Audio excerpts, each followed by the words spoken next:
Hi everyone, I'm Grace and I am a librarian here at McAllen Public Library, and today I'm going to bring you another e-audiobook recommendation by me.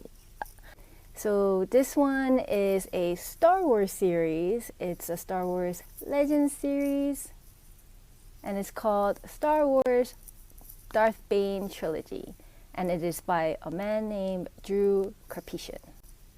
The first book is called Path of Destruction, and it follows a man by the name of Deso, and he's a miner. He has a really hard life, and to escape this, he goes into the Sith Academy and trains to be a Sith Lord.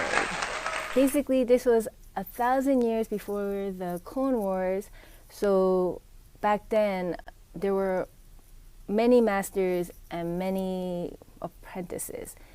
Deso eventually becomes Darth Bane, and he's the one who establishes the rule of two, where there is just one master and one apprentice. Well, I hope you enjoyed my explanation. The second book is Rule of Two, and the third one is Dynasty of Evil. The links are going to be in the comments below. If you have any questions or comments, feel free to contact me at the library or write it in comments. Thank you. Bye.